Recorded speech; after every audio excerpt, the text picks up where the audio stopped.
Well, one thing is for sure, each day in this process seems to throw up perhaps more questions than we get answers to, but we are going to try to answer some of your questions today.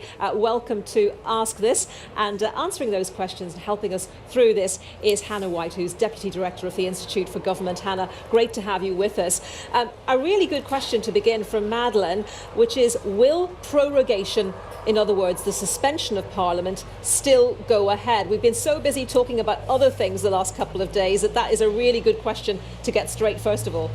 At the moment it will. The Prime Minister went to the Queen and asked her to agree to what's called an order in council to say that a prorogation would happen between Monday and Thursday next week. It's up to the government to determine exactly when in that window it would happen, but if the government doesn't want it to happen, they'll have to go back to the Queen and ask her for a new order in council. OK, so obviously what happens on that all depends on what is going on in the House of Commons with regards to this Brexit delay bill. Exactly, and it depends what the government's calculation is about whether it's still useful to have the House of Commons sitting, possibly because they want to try them to get MPs to agree to another motion for an early election, or whether they think actually they want to get parliamentary activity shut down for a period. Well, there's a question relating to that later on, but first of all, let's go to this one. An anonymous question sent in to us which asks, what is the significance of MPs abstaining from the vote on an election versus simply voting against it? So this is about the motion that was decided yesterday, and it was the government asking for an early election. And this is a very unusual sort of vote in the House of Commons, because the Fixed Term Parliaments Act, which you were talking about, says that 2/3 of MPs, so with 650 of them, that's 434 MPs, have to vote for that motion for it to be carried. And if they abstain, then they're not adding to that total of MPs. A question from Peter, who says, once the delay bill, the Brexit delay bill, has been passed, I assume there will be an election. If so, how quickly could a new government repeal the bill? So, assuming a government was elected that wanted to repeal that bill, and we have to remember that after past elections recently, it hasn't necessarily been straightforward who takes over after an election. If we have a hung parliament, that could cause a delay. But equally, Parliament doesn't come back instantly after an election. You have to have things like MPs have to come in from their constituencies after the campaign, the Speaker has to be elected, MPs have to be sworn in. Getting all that done before the 19th of October, which is the key date in the bill by which the Prime Minister has to either get agreement to a new deal from Parliament or Parliament to agree to leave with no deal. Doing all that by the 19th is extremely difficult. And that's why we've been having all this discussion today as well, just to add, about the importance or the significance of any date for a general election, because if it's an early one, then some critics of Boris Johnson fear that if he was to win, he could try to repeal this Brexit delay bill. Exactly, that's why it seems his preference would be for the 15th. A question from John, who asks, what would happen with regard to Brexit, the Brexit leaving date, if Boris Johnson resigns today? Well, there's no sign he's going to do that, but an interesting question. Well, it remains the case that in our law, and in the understanding of the EU, that we will be leaving the EU on the 31st of October. So if he resigned, it would depend on who replaced him as Prime Minister and what government took over.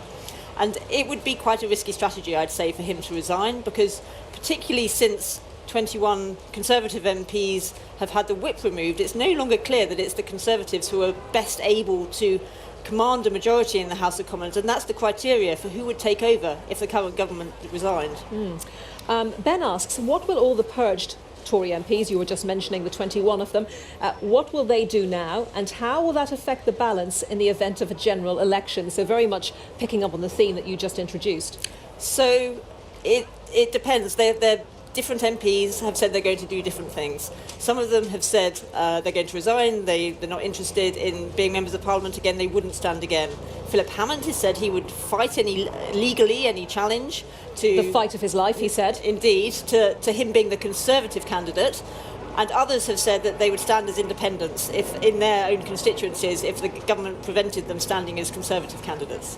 And in terms of how that might affect the balance in a general election, we know that some of those MPs have been talking about the huge support that they're getting from constituents. So if they were either to end up standing as a Conservative candidate, if they could still do that, or if they were to stand as an independent against a Conservative candidate, I mean, it's not a foregone conclusion that the Conservative candidate would again win in those constituencies, is it? It depends very much on the constituency, and it might just mean that in those constituencies the Conservative vote was split and that whoever was coming up second would come through the middle and win. So it could have a definite effect on the overall numbers for the election. Very, very tricky to call, actually, potentially.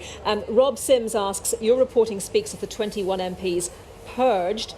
Can you confirm that they still have the right to attend and vote in the House of Commons? Yes, so they're still MPs. Effectively, they're independent MPs. They don't do what's called take the Conservative whip.